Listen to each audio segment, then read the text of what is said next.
What?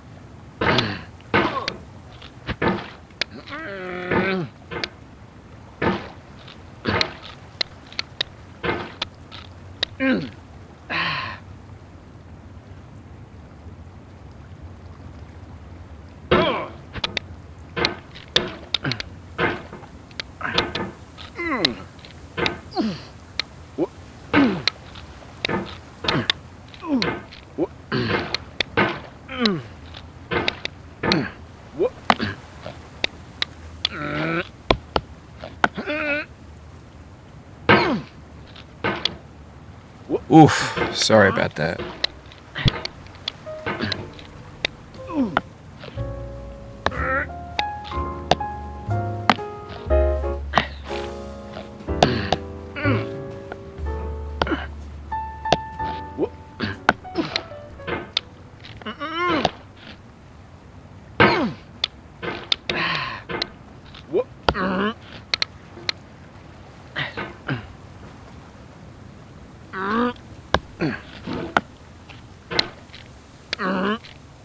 In a certain way, Sexy Hiking is the perfect embodiment of a B game. It's built almost entirely out of found and recycled parts, and it's one of the most unusual and unfriendly games of its time. In it, your task is simply to drag yourself up a mountain with a hammer. And that act of climbing, in the digital world or in real life, has certain essential properties that give the game its flavor. No amount of forward progress is guaranteed. Some cliffs are too sheer or too slippery, and the player is constantly, unremittingly in danger of falling and losing everything. Anyway, when you start Sexy Hiking, you're standing next to this dead tree that blocks the way to the entire rest of the game.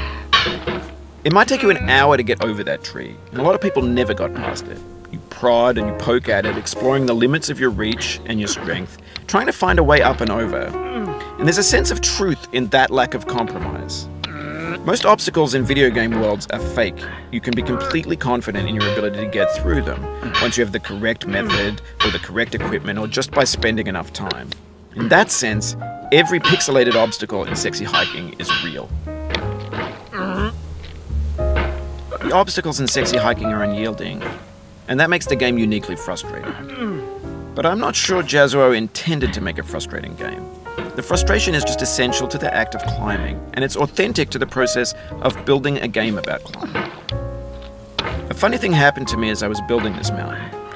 I'd have an idea for a new obstacle, and I'd build it, test it, and it would usually turn out to be unreasonably hard. But I couldn't bring myself to make it easier. It already felt like my inability to get past the new obstacle was my fault as a player rather than as a builder. Imaginary mountains build themselves from our efforts to climb them, and it's our repeated attempts to reach the summit that turns those mountains into something real. When you're building a video game world, you're building with ideas, and that can be like working with quickset cement. You mold your ideas into a certain shape that can be played with, and in the process of playing with them, they begin to harden and set until they're immutable, like rock. And at that point, you can't change the world. Not without breaking it into pieces and starting fresh with new ideas.